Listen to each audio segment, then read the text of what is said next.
నమస్కారం. Straight talk చర్చా కార్యక్రమానికి స్వాగతం. సుప్రీంకోర్టు న్యాయమూర్తి జస్టిస్ ఎన్వి రమణ కుమార్తెలు ఆంధ్రప్రదేశ్ మాజీ అడ్వకేట్ జనరల్ దమ్మాలపాటి శ్రీనివాస్ అమరావతిలో సాగించిన భూ కుంభకోణాలపై విచారణ జరపడానికి వీల్లేదని, ఆ విషయానికి సంబంధించి దినపత్రికల్లో కానీ, టీవీ న్యూస్ ఛానళ్లలో కానీ, సోషల్ మీడియాలో కానీ ఎక్కడా ఏ విధమైనటువంటి వార్తలు రావడానికి వీల్లేదంటూ ఏపీ హైకోర్టు విధించినటువంటి గ్యాగ్ ఉత్తర్వులను సుప్రీంకోర్టు ఈరోజు పాక్షికంగా నిలిపివేసింది. Justice Ashok Bhushan, justice R Subhash Reddy, justice MR Shah సభ్యులుగా గల డివిజన్ బెంచ్ ఈ మేరకు ఈవేళ ఉత్తర్వులు జారీ చేస్తూ దమ్మాలపాటి తదితరులకు సంబంధించినటువంటి ఈ కేసులో సుప్రీంకోర్టు తుది తీర్పు వెలువరించేంత వరకు హైకోర్టు ఈ కేసులో తుది తీర్పు ఇవ్వవద్దని సూచించింది. సీనియర్ అడ్వకేట్స్ రాజీవ్ ధావన్ ఆంధ్రప్రదేశ్ ప్రభుత్వం తరఫున వాదిస్తూ ఆంధ్రప్రదేశ్ హైకోర్టు గతంలో ఎన్నడూ ఇలాంటి ఉత్తర్వులు జారీ చేసిన ఉదంతం లేదని చెప్పారు. అమరావతి భూ కుంభకోణంలో దమ్మాలపాటి శ్రీనివాస్ తదితరులు పాల్పడిన పాత్రకు సంబంధించి పలు లావాదేవీలను ఆయన ఈ సందర్భంగా కోర్టు దృష్టికి తీసుకువస్తూ ఇందుకు సంబంధించి అందిన ఫిర్యాదులపై దర్యాప్తు జరపాలా వద్దా అన్నదే ఇప్పుడు ప్రధాన మీమాంస అని చెప్పారు. ఆంధ్రప్రదేశ్ ముఖ్యమంత్రి ముద్దాయిగా ఉన్న పలు కేసుల్లో దమ్మాలపాటి శ్రీనివాస్ అడ్వకేట్ జనరల్గా కోర్టు ఎదురు హాజరయ్యారని, ఆ కక్షతోనే అతడి పేరు ప్రతిష్టలకు భంగం కలిగించే విధమైన దురుద్దేశంతో ఈ కేసును దాఖలు చేశారని దమ్మాలపాటి తరఫున హాజరైన సీనియర్ న్యాయవాది ముకుల్ రోహ్తగి వాదించారు. ఆంధ్రప్రదేశ్ హైకోర్టు ఉత్తర్వులపై ముఖ్యంగా ఈ కేసుకు సంబంధించినటువంటి వార్తలేవి మీడియాలో ప్రచురించడానికి, ప్రసారం చేయడానికి వీలు లేదని, దేశ చరిత్రలోనే ఎప్పుడూ లేని విధంగా ఉత్తర్వులు జారీ చేయడంపై సర్వత్రా విమర్శలు వచ్చాయి.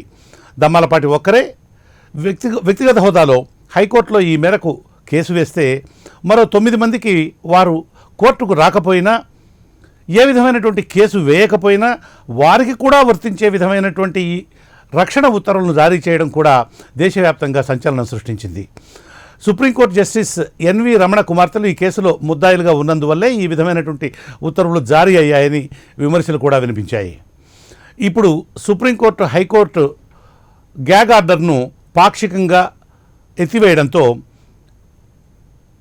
ఇక అమరావతి భూ కుంభకోణానికి సంబంధించి మీడియాలో వార్తలు ప్రసారం చేయడంపై ఏ విధమైనటువంటి ఆంక్షలు ఉండవు. ఇది ఈరోజు చర్చా కార్యక్రమం. ఈ చర్చా కార్యక్రమంలో పాల్గొనేందుకు హైకోర్టు న్యాయవాది శ్రీ సరసాని సత్యంరెడ్డి,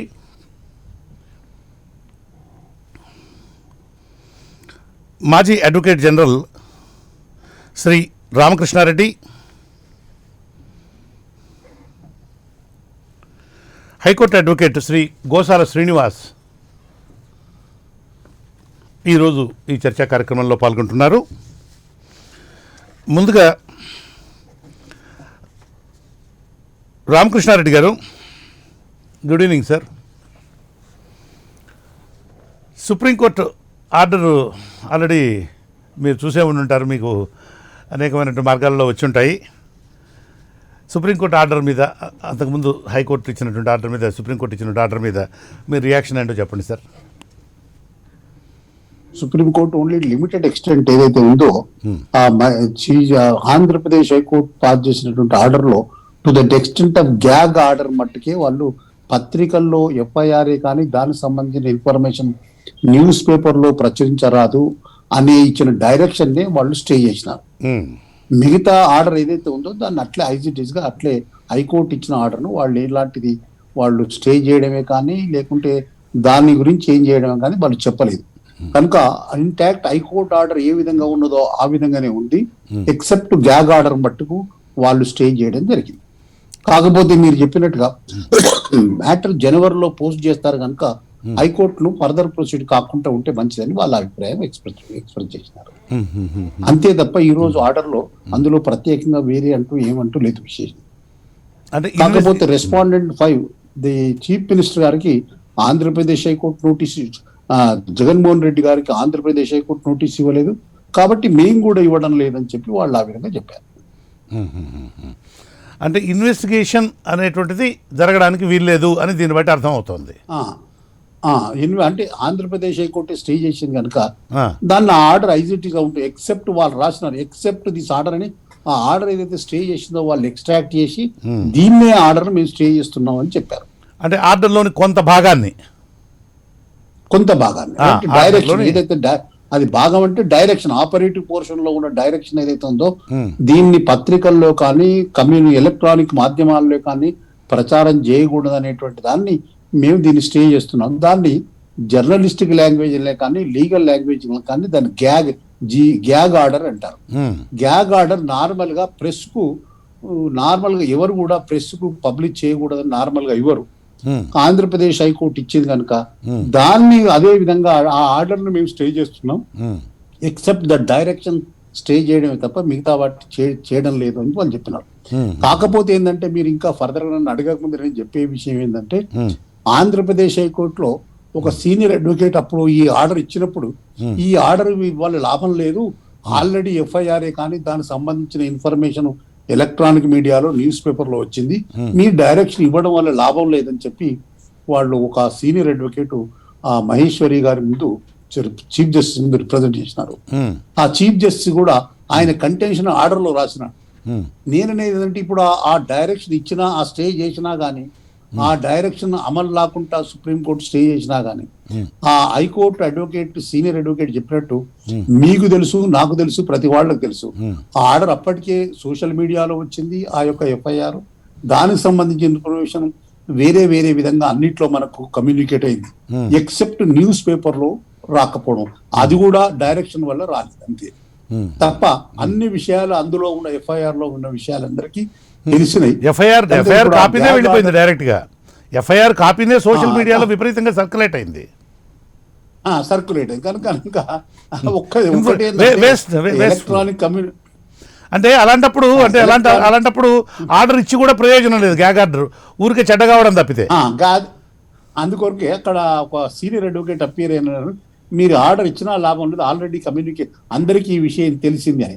కానీ హైకోర్టు ఆర్డర్ ఇవ్వడం వల్ల నెక్స్ట్ డే న్యూస్ పేపర్ లో పబ్లిష్ కాలేదు కదా, ఎలక్ట్రానిక్ మీడియా వాళ్ళు ప్రచారం చేయలేదు కదా.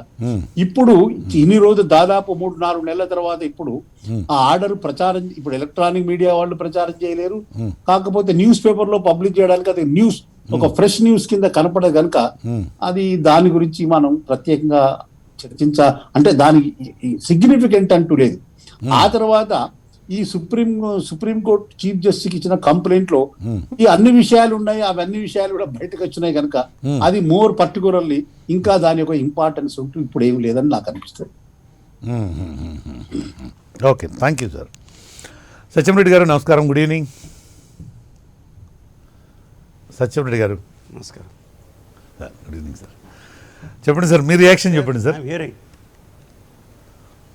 ఇందులో ఆయన మన రామకృష్ణారెడ్డి గారు చెప్పినటువంటి ఇదే ఇందులో ఏమని ఇచ్చారంటే, in the meantime directions issued in the impugned order dated 15/9/2020 to the extent of following shall remain stayed.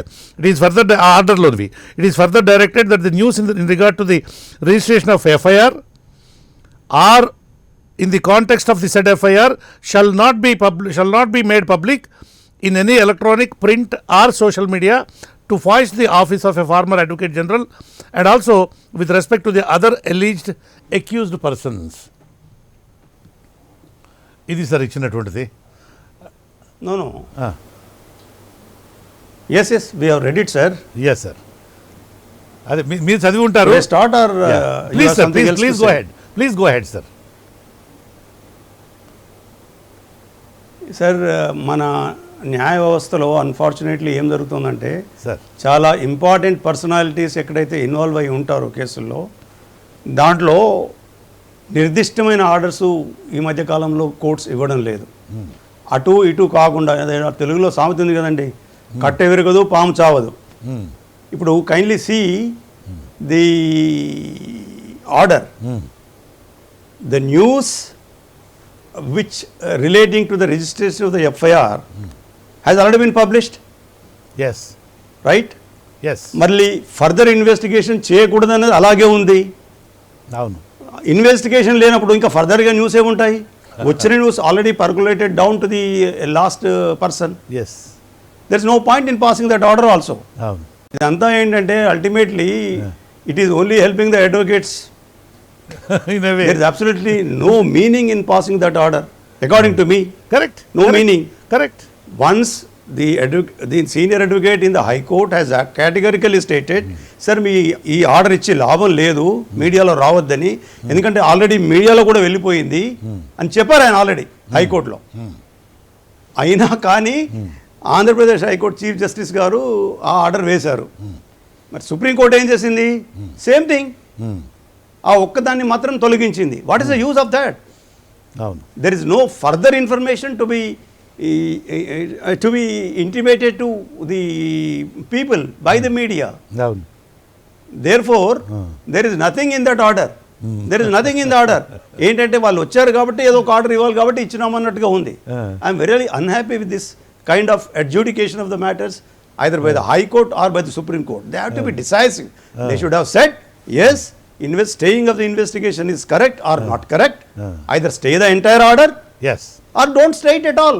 Yes అలా అని ఏమీ లేకుండా ఇలాంటి ఆర్డర్స్ ఇచ్చి కొద్దిగా మేము ప్రజల దృష్టిలో లోకు వైపు పోతామేమో అని నాకు అనిపిస్తోంది.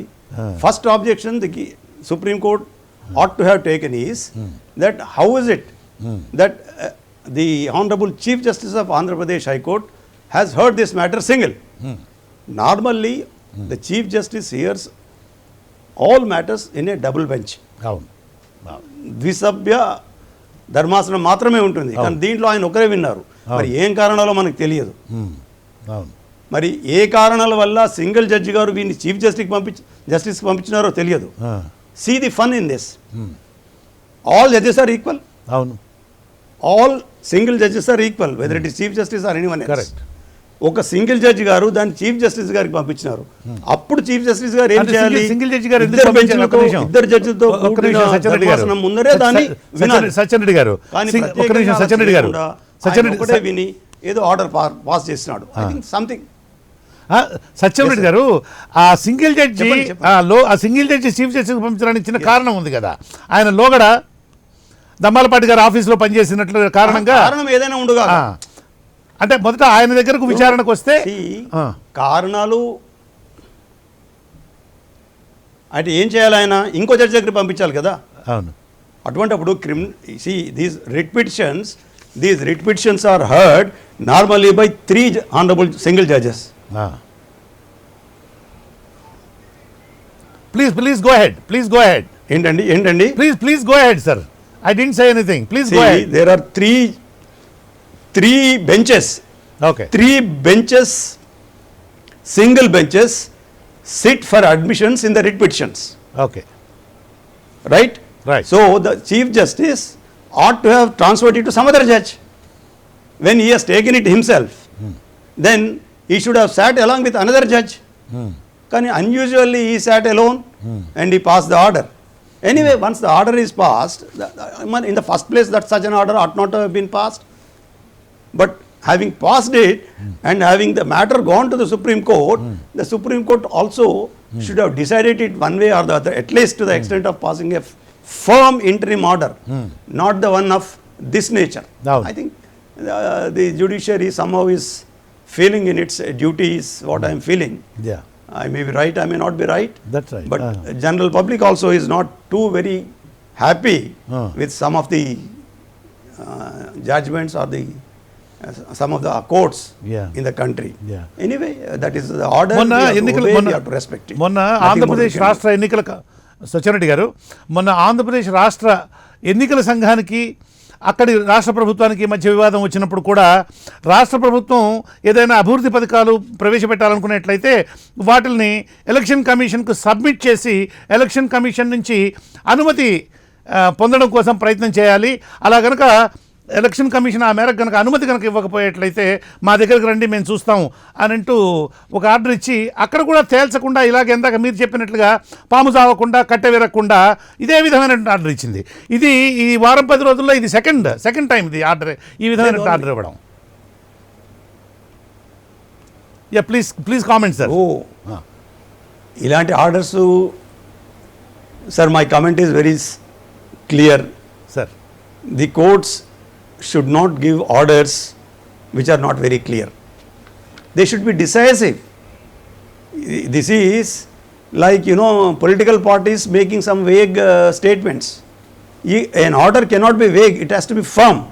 That way I appreciate Andhra Pradesh High Court for giving a very firm order, correct right or wrong. Correct They have stayed the whole thing. But Supreme Court, it did not live up to its to the expectations of the either lawyers, according to me, according to, at least to the, it did not live up you to my can you can even say expectations. People That అది ఎలా ఉంటే పనికిరాని order రాసాడండి. Yes, that's what I'm saying, sir. Yeah. This is the problem with our judiciary. Yeah We don't know when, but despite all this, our judiciary is supposed to be the best. There is no doubt about that. Yeah. Yet, wherever there are some deficiencies, I think it is for we the people to bring it to the notice of the Supreme Court, and hopefully Supreme Court would rectify. Okay If they are satisfied that we are correct, the people are correct, or the lawyers are correct. Okay Nothing more can be said about the Supreme Court judgment.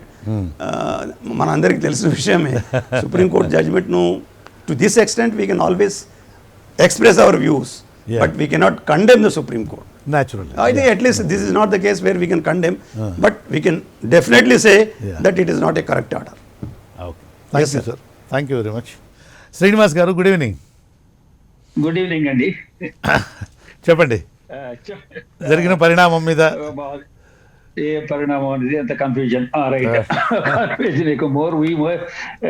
The more we discuss the more we confusion అని. నాకు నేను practice లకు వచ్చినప్పుడు judgements ఇస్తున్నప్పుడు, judgement citations ఇస్తాం కోర్టులో, statements ఉంటే very very very very humble judge గారు ఒక మాట అన్నారు, శ్రీనివాస్ గారు please say what law says, please don't say what court says, what courts says. Court చెప్తున్న జడ్జిమెంట్లు చెప్పకండి. మీకు ఆ లా ఇస్ క్లియర్ అన్నా, statute law, legislative law is clear sir. You read it. అంటే మనకి బేర్ యాక్ట్ ఉంటుందండి, ఇంత బేర్ యాక్ట్ అన్నదే ఉంటుంది. బేర్ యాక్ట్ లో లా ఏం చెప్పిందో, సెక్షన్ ఏం చెప్పిందో చెప్పండి, దాన్ని మీరు ఎనాలిసిస్ ఇవ్వండి, ఎనలైజ్ చేయండి అన్నారు. మరి జడ్జిమెంట్లు కన్ఫ్యూజ్ చేస్తున్నాయి సార్. మనకి law is very clear. The statute తయారు చేసిన వాళ్ళు లా మేకర్స్ యొక్క ఉద్దేశంలో లా క్లియర్ గా ఉంది, but unnecessary judgments are confusing more అని. అంచేత the first time it's kind అన్నది ప్రత్యక్షంగా సుప్రీంకోర్టు చెప్పిన తర్వాత వాట్ మోర్ ఇస్ రిక్వైర్డ్. ఇంకా టైం ఎందుకు తీసుకోవాలండి? 2 రోజులు 4, 6 కాదు అని చెప్పిన తర్వాత నోటీస్ అని ఆర్డర్ ఇస్తాం, and it will be had in the January and letter going to deep. కాదు సార్, చెప్పలేదు కదా 2 రెళ్ళు 4 అని చెప్తే ప్రాబ్లం లేదు. 2 రెళ్ళు 4 అని చెప్పనందుకే సత్యరెడ్డి గారు అభ్యంతరం చెప్పారు. 2 రెళ్ళు 4 అని చెప్పున్నట్లయితే ప్రాబ్లం లేదు. 2 రెళ్ళు 4 అని చెప్పలే సుప్రీంకోర్టు. కేవలం ఒక ఆపరేషనల్ పార్ట్ లో ఈ విషయాన్ని ఒక్క నిమిషం. సత్యం రెడ్డి గారి దాని మీద నేను కామెంట్ చేయట్లేదు. ఇక్కడ ఎవరి మీద ఎవరు కామెంట్ చేయడం కాదు నా ఉద్దేశం. కోర్టు బార్ రూమ్ లో మేము మాట్లాడుకున్నట్టుగా మాట్లాడారు. నో ప్లీజ్ డోంట్ చూస్తున్నారు శ్రీనివాస్ గారు మాట్లాడాలని నా ఉద్దేశం. ఎప్పుడు శ్రీనివాస్ గారు బార్ రూమ్ లో మేము అందరం శ్రీనివాస్ గారు can you please stop and listen to me. No Srinivas గారు would you please stop and listen to me? Would you please stop and listen to me kindly for heaven's sake? నేను అన్నటువంటిది ఏంటంటే supreme court 2 రెళ్ళు 4 అని తీర్పు చెప్పలేదు. తీర్పు ఇన్వెస్టిగేషన్ సుప్రీంకోర్టు ఇప్పుడు AP హైకోర్టులో ఇచ్చినటువంటి దాంట్లో ఒకటి ఇన్వెస్టిగేషన్ నిలుపు చేసింది. ఎఫ్ఐఆర్ని బేస్ చేసుకుని ఏ ఇన్వెస్టిగేషన్ అయితే నిలుపు చేయాలో ఆ ఇన్వెస్టిగేషన్ నిలుపు చేసింది ఒకటి. రెండవది ఇందుకు సంబంధించిన ఈ కేసుకు సంబంధించి ఎఫ్ఐఆర్లో పొందుపరిచినటువంటి అంశాలకు సంబంధించినటువంటి అంశాలేవి మీడియాలో చర్చకు రావడానికి వీల్లేదు. Whether it is print media or electronic media or social media, ఎక్కడా వీల్లేదు అని చెప్తూ రాష్ట్ర డీజీపీకి నోటీసులు సర్వ్ చేసి ఆ మేరకు చర్యలు తీసుకోండి అని చెప్పింది. ఇప్పుడు సుప్రీంకోర్టు చెప్తోందేంటి, కేవలం అందులో ఉండేటువంటి ఈ వార్త అంటే ఈ ఎఫ్ఐఆర్లో ఉండేటువంటి విషయాలు మీడియాలో రావడానికి వీల్లేదని మాత్రమే, అంటే పాక్షికంగా మాత్రమే హైకోర్టు స్టేని ఎత్తివేసింది, పూర్తిగా ఎత్తివేయలే. అది అంటే 2 రెళ్ళు 4 అని చెప్పలే, ఇంకా పూర్తి ఆర్డర్ మీద ఇదేం లేదు, అటు ఇటు కాకుండా ఉన్నటువంటిది ఆర్డర్. అది సత్యరెడ్డి గారు అన్నటువంటిది. నా విషయం నేను చెప్పదలుచుకున్న విషయం కూడా అది. Please go ahead and don't make any personal comments sir, please don't make any personal comments. Personal comments Satyam Reddy గారు మాట ఎత్తారు కాబట్టి లేదు, సత్యం రెడ్డి గారు అన్నారు అన్నాను. నేను చెప్తాను. ఓకే అంచేత నా పద్ధతిలో నేను చెప్పంటే చెప్తాను. Please sir, please go ahead. నేను ఈ ఎస్ఎల్పిని అతను వేసిన రిట్ని 30 సార్లు చదివానండి. Good. ఏం అడిగారో అక్కడ ఏముందో ఎస్ఎల్పి ఏం వేసిందో గవర్నమెంట్ నాకు బాగా తెలుసు. గుడ్. ఇక్కడ నేను చెప్పదలుచుకుంది మళ్ళీ దాంతో వెళ్ళిన సత్యరెడ్డి వెళ్ళారు, రామకృష్ణారెడ్డి గారు కూడా వెళ్ళారని. Yeah. నేనంటున్నది Ah. హైకోర్టు దగ్గర వేసిన రిట్ ఏదైతే ఉందో, రిట్ దమలపాటి శ్రీనివాస్ గారు వేసిన రిట్, అవును. దట్ రిట్ మెయింటైనబుల్ కాదు అని స్పష్టంగా చెప్తున్నప్పుడు Ah. No more enquiries required, no more arguments are required అని చెప్పాలని నేను కొత్త విషయం చెప్తున్నాను. నేను వాళ్ళిద్దరూ టచ్ చేయని విషయం నేను చెప్తున్నాను. గుడ్. Please explain. అంటే నాకు ఎప్పుడు టచ్ చేసిన విషయం ఎందుకు టచ్ చేయాలి మళ్ళీ నేను? Please explain. దమలపాటి శ్రీనివాస్ గారు ఏం చేశారు, నా మీద ఆయన ఎఫ్ఐఆర్ వేసేశారు. ఎఫ్ఐఆర్ నెంబర్ కానీ రిట్ పిటిషన్ లో ఎక్కడ ఎఫ్ఐఆర్ మెన్షన్ చేయలే. పోనీ ఎఫ్ఐఆర్ ఏదైతే కేసు కట్టారో ఆ ఎఫ్ఐఆర్ ని నేను ఛాలెంజ్ చేస్తున్నాను. ఇట్ ఈజ్ ఓన్లీ మెలాఫైడ్ ఇంటెన్షన్ తో చేసిన కేసు, మెలాఫైడ్స్ ఆర్ దేర్ అన్న విషయం ఎక్కడ చెప్పలా. నా మీద కేసు కట్టొచ్చు, కడుతూ ఉండొచ్చు, రేపైనా కట్టొచ్చు, ఇన్వెస్టిగేషన్ స్టార్ట్ చేస్తున్నారు. నా మీద ఏదో కోయర్సివ్ యాక్షన్ అది మొదలుపెట్టేలో ఉన్నారు, ప్లాన్ తో ఉన్నారు అంచేది ఇవాళైనా వేయొచ్చు, నిన్నైనా వేసి ఉండొచ్చు, రేపైనా వేసి ఉండొచ్చు. ఇలాగ అంబిగ్యూటీ, సర్టెనిటీ లేదు. సర్టెనిటీ లేని విషయం మీద రిట్ వేయడం అన్నది 35 సంవత్సరాల నా జీవిత చరిత్రలో అడ్వకేట్ గా కర్మ కాలిపోయి వినవలసి వస్తోంది. ఈవేళ నన్ను కృష్ణమోహన్ గారు నన్ను తిట్టారు నిన్న, లేకపోతే ఇవాళ కొట్టారు అని ఏదో వేస్తాను. నిన్న తిట్టారో లేదో తెలియదు, ఇవాళ తిడుతున్నారో లేదో తెలియదు, రేపేమైనా తిట్టొచ్చేమో. యాంబిటీ ఏమిటండి? రిట్ అన్నప్పుడు స్పెసిఫిక్ గా చెప్పాలి. గవర్నమెంట్ ఈ యాక్షన్ తీసుకుంది, గవర్నమెంట్ ఈ రకంగా చర్య తీసుకుంది, నేను గవర్నమెంట్ చర్య నేను అభిశంసిస్తున్నాను, దాన్ని నేను అడ్డుకుంటున్నాను, ఐఎమ్ ఛాలెంజింగ్. దాన్ని ఎఫ్ఐఆర్ ని ఛాలెంజ్ చేయకుండా ఎఫ్ఐఆర్ ఎక్కడ ఛాలెంజ్ చేయలేదు రిట్ పిటిషన్ లో. What type of case? నీ మీద ఏ కేసు వేస్తారు? నువ్వు దేంట్లో ఇన్వాల్వ్ అయ్యారు? మర్డర్లో ఇన్వాల్వ్ అయ్యావా, దొంగతనంలో ఇన్వాల్వ్ అయ్యావా, దోపిడీలో ఇన్వాల్వ్ అయ్యావా, లేకపోతే ఏమన్నా కౌంటర్ఫిట్ నోట్లు తయారు చేస్తున్నావా, ఫోర్జరీ చేసావా, భూకుంభకున్నావా, ఏమి చెప్పరా? అంటే ఒక్క నిమిషం శ్రీనివాస్ గారు, ఎఫ్ఐఆర్ ఒక్క నిమిషం శ్రీనివాస్ గారు, శ్రీనివాస్ గారు ఆయన హైకోర్టుకి ఒక్క నిమిషం శ్రీనివాస్ గారు మీరు దయచేసి వినాలి సార్. కొంచెం kindly listen to me. Kindly listen to me. Kindly, when you speak, kindly give some audience, sir. Kindly. అదే కైండ్లీ. ఇప్పుడు దమ్మాలపాటి గారు కోర్టుకు వెళ్లే సమయానికి ఎఫ్ఐఆర్ రిజిస్టర్ చేయలేదనేటువంటిది ఆయన కంటెన్షన్. ఎఫ్ఐఆర్ రిజిస్టర్ చేయకముందే నన్ను ఇన్వెస్టిగేట్ చేశారు అని అంటూ ఆయన హైకోర్టుకు చెప్పాడు కూడా. ఆయన ఎఫ్ఐఆర్ రిజిస్టర్ చేయలేదు అప్పటికి.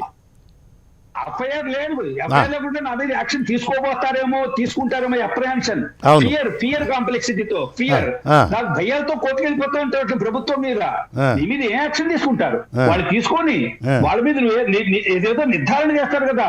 స్పెసిఫిక్ గా నీ మీద ఒక ప్రేమా ఫేసి కేసును వాళ్ళు ఎస్టాబ్లిష్ చేస్తే మేము ముందే వెళ్ళొద్దని అలా అంటాం. అయ్యా నువ్వు ఏ కేసులో ఇన్వాల్వ్ అయ్యో తెలియకుండా నీకే తెలీదు.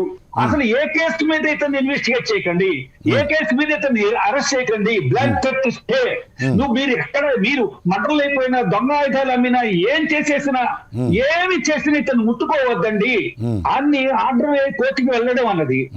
రిట్ పిటిషన్ ద్వారా ఒకసారి ఎఫ్ఐఆర్ రిజిస్టర్, మొన్నటి ఎఫ్ఐఆర్ వేసిన తర్వాత రిట్ పిటిషన్ ఇన్ఫెక్షన్స్ కాలేదండి. The writ petition became infections already initiate చేసేసారు కాబట్టి ఇగ్నిషన్ స్టార్ట్ అయిపోయింది. స్టార్ట్ అయింది, వేరే కలిపేశారు. ఎఫ్ఐఆర్ లాంచ్ చేశారు. ఎఫ్ఐఆర్ లాంచ్మెంట్ అయిపోయిన రిట్ పిటిషన్ ఇన్ఫెక్షన్స్ అని కోర్టు అనుంటే ఎంత బ్రహ్మాండమైన భారతదేశ యొక్క న్యాయ వ్యవస్థ తల ఎత్తుకుని తిరుగుతోందని ఆనందించి ఉండేవాడిని. నాకు 60 ఏళ్ళు దాటిపోయింది, ఎక్కువ కాలం ఉండవు. కానీ ఒక జనరేషన్ వెళ్ళిపోయింది, ఒక జనరేషన్ లేదు.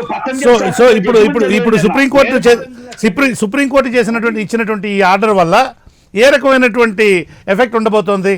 నెట్ ఎఫెక్ట్ ఏముంటుంది? మీడియాలో రావచ్చు వార్తలు. ఎందుకు వచ్చిందండి? ఎందుకు వచ్చింది వార్తలు? అయిపోయింది, అప్పుడే వచ్చేసింది, అందరికీ తెలిసిపోయింది. వాళ్ళు కొత్తగా తెలియచేసేది లేదు. 2 నెలల 10 రోజుల తర్వాత ఇప్పుడు కొత్తగా తెలియవలసిన ఏం లేదు.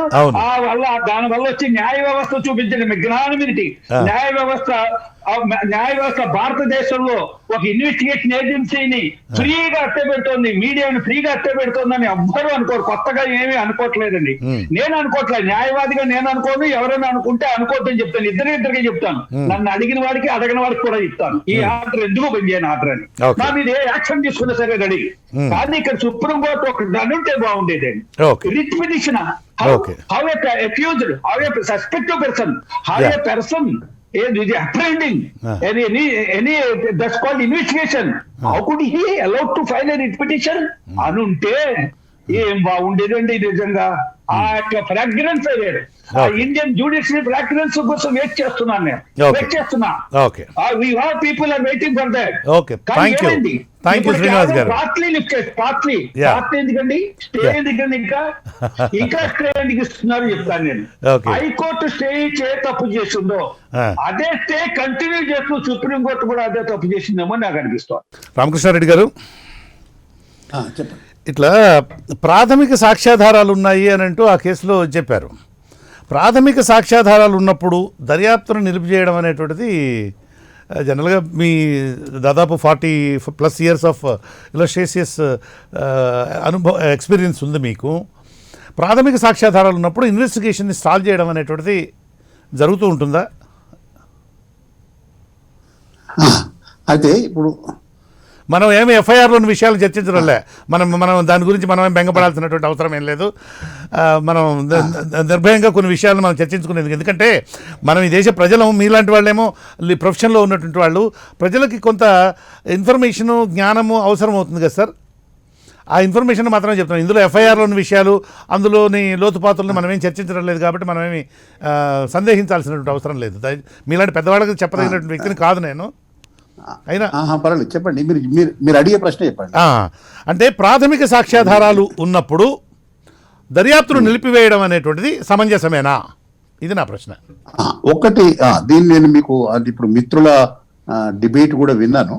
నేను వరుసగా మీరు చెప్పిన దాన్ని కూడా ఇప్పుడు ఇంకోటి ఏంటంటే, మిత్రుల డిబేట్ లోపల ఏం తెలిసిందంటే, ఆ రిట్ పిటిషన్ లోపల ఎఫ్ఐఆర్ నంబర్ లేదు, ఎఫ్ఐఆర్ వేసినారు, ఎఫ్ఐఆర్ ఇష్యూ కాకముందే ఈ రిట్ పిటిషన్ వేసినారు అనేటువంటి పరిస్థితి వచ్చింది. నేను అనేది జనరల్ లీగల్ ప్రిన్సిపల్ ఏంటంటే, ఫండమెంటల్ రైట్స్ అనేది కాన్స్టిట్యూషన్ ఇచ్చినటువంటి ఒక చాలా ప్రత్యేక వరం, సిటిజన్ కు చాలా అది ఒక వరం అని చెప్పుకోవచ్చు. దానికి ఒక ఫండమెంటల్ రైట్స్ కు ఒక శాంక్టిటీ ఉన్నది.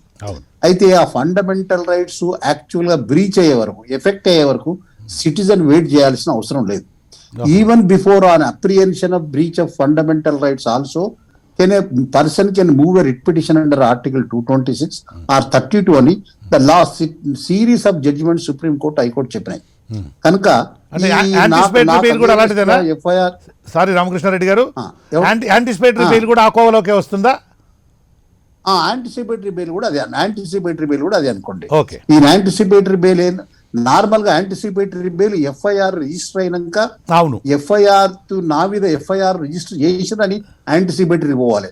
కానీ ఎఫ్ఐఆర్ రిజిస్టర్ చేయకముందే యాంటిసిపేటరీ బెయిల్ నార్మల్ గా ఎంటర్టైన్ చేయరు. అట్లా అదే మిత్రులకు కూడా తెలుసు. అయితే రిట్ పిటిషన్ కు, ఎఫ్ఐఆర్ కు రిట్ పిటిషన్ కు డిఫరెన్స్ ఏంటంటే, నా ఏదో ఎఫ్ఐఆర్ ఇష్యూ చేసో నా మీద కోయర్సివ్ యాక్షన్ తీసుకోవడానికి వాళ్ళ ప్రయత్నాలు జరుగుతున్నాయి అనేటువంటి విషయం, ఈ మై ఫండమెంటల్ రైట్స్ బ్రీచ్ అయితే, ఎఫెక్ట్ అయితే అని చెప్పి ఇన్ యాంటిసిపేషన్ కనుక మన అప్రిహెన్షన్ తోని any citizen can approach the high court or supreme court పోవచ్చు. పోయినప్పుడు మీరు కృష్ణమోహన్ గారు ఇంకోటి విషయం ఏంటంటే, హైకోర్టుకు సుప్రీం కోర్టులో కాదు కానీ హైకోర్టులో పోయినప్పుడు, మా ఆంధ్రప్రదేశ్ హైకోర్టే కానీ తెలంగాణ హైకోర్టులో రూల్స్ ఏముంటాయంటే, ఆ రిట్ పిటిషన్ వేసినప్పుడు దాని కాపీ, దాని తాలూకు చెందినటువంటి కాగితాలన్నీ, ఆ పేపర్స్ అన్ని స్టేట్ గవర్నమెంట్ ప్లీడర్ కి కానీ అడ్వకేట్ జనరల్ ఆఫీసులే కానీ నార్మల్ గా గవర్నమెంట్ ప్లీడరు అతను సర్వ్ చేసినాకనే ఆ రిట్ పిటిషన్ పాస్ అయ్యే నంబర్ అయితే. అందుకే అప్పుడు రిట్ పిటిషన్ లో చెప్పినప్పుడు, ఈ కేసు వచ్చినప్పుడు గవర్నమెంట్ ప్లీడరే కానీ అడ్వకేట్ జనరల్ గారికి వచ్చి, మేము ఎలాంటి ఎఫ్ఐఆర్ ఇష్యూ చేయడం లేదు, ఎలాంటి క్రిమినల్ చర్యలు తీసుకోవడం లేదన్నప్పుడు ఆ స్టేట్మెంట్ రికార్డ్ చేసి హైకోర్టు ప్రొసీడ్ కాదు. ఒకవేళ అందుకొరకే రెండవది ఏంటంటే, ఇది ఒక ఇన్బిల్ట్ మెకానిజం ఉంది కనుక ఆయన అప్రిహెన్షన్, ఆయన ప్రివెంటివ్ మెజర్ గా రిట్ పిటిషన్ వేసుకోవచ్చు. నంబర్ 1. నంబర్ 2, ఇంకోటి మీరు చెప్పేదంటే, గ్యాగ్ ఆర్డర్ అనేది ఎందుకు ఆ ఒక్క డైరెక్షన్ ఎందుకు స్టే చేసినారు, మిగతా ఆర్డర్ ఎందుకు స్టే చేయలేదు అనేటువంటి ఇష్యూ మిత్రుల డిబేట్ వల్ల నాకు అర్థమైంది. నార్మల్ గా గ్యాగ్ ఆర్డర్ అనేటువంటిది కోర్ట్స్ మన న్యాయ సూత్రాల ప్రకారంగా, ఫండమెంటల్ ప్రిన్సిపల్స్ లా ప్రకారంగా మన కాన్స్టిట్యూషన్ లో ఉన్నటువంటి ఒక ఫండమెంటల్ రైట్స్ ప్రకారంగా రైట్ టు ఫ్రీడమ్ ఆఫ్ పబ్లికేషనే కానీ ప్రెస్సే కానీ ఉన్నప్పుడు నార్మల్ గా గ్యాగ్ ఆర్డర్ ఇవ్వకూడదు అనేది. ఏడిఎం జబల్పూర్ కేసు అని మీరు వినుంటారు. 1976 లోపల ఎమర్జెన్సీ రోజు లోపల ఇండివిజువల్ ఫండమెంటల్స్ రైట్ లేవు, ప్రెస్ రిపోర్ట్ కాకూడదు, వాళ్ళని ఎట్లా పడితే వ్యక్తిని ఎట్లా పడితే అట్లా తీసుకుపోవచ్చు అనేటువంటి జడ్జిమెంట్ చెప్పిన తర్వాత చాలా క్రిటిసిజం, ఆ జడ్జిమెంట్ మీద క్రిటిసిజం వచ్చింది.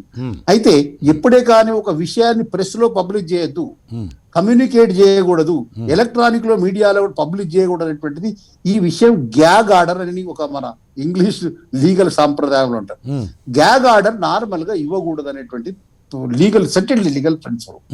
ఆ సెటిల్డ్ లీగల్ ప్రిన్సిపల్ దృష్టిలో పెట్టుకొని ఈ రోజు సుప్రీంకోర్టు ఆ ఆర్డర్ స్టే చేసింది కనుక ఆ విషయంలో మనం సుప్రీంకోర్టు ఆర్డర్ తప్పు పట్టాల్సిన అవసరం లేదు.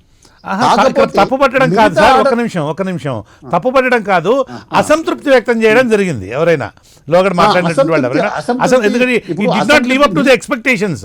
అటు కర్ర విరగడమో పావు సావడమో ఏదో ఒకటి చేసుంటే బాగుండేది అనేది.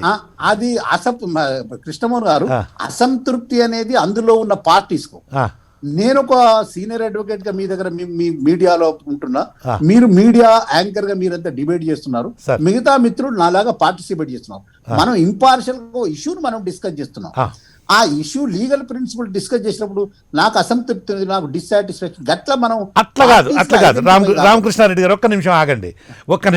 ఇప్పుడు ఒక విషయమై రెండు పార్టీలు న్యాయస్థానం దగ్గరికి వెళ్ళినప్పుడు అది తీర్పు చెప్పేటువంటి బాధ్యత కలిగినటువంటి న్యాయస్థానం తాడో పేడో తేల్చాలి తప్ప పాము చావకుండా కర్ర విరగకుండా కనుక తీర్పు చెప్పి నెలల తరబడి కనుక డ్రాగ్ ఆన్ చేస్తూ పోయేట్లయితే ప్రజలకు న్యాయ వ్యవస్థ మీద విశ్వాసం పోతుంది, న్యాయ వ్యవస్థ మీద గౌరవం పోతుంది. అయితే కరెక్ట్, మీరు చెప్పేది కరెక్ట్. నేను చెప్పి దాన్నే మీరు చెప్పిన దాన్ని నేను వివరంగా చెప్తాను. ఇప్పుడు ఏంటంటే ఒక క్లారిఫికేషన్ ఇస్తాను.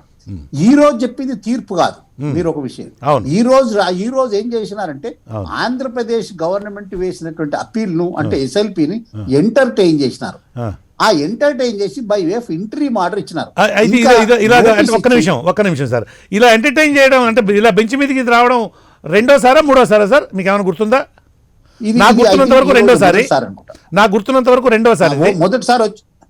రెండోసారి వచ్చినప్పుడు నోటీస్ కి ఆర్డర్ చేయలేదు, వినలేదు.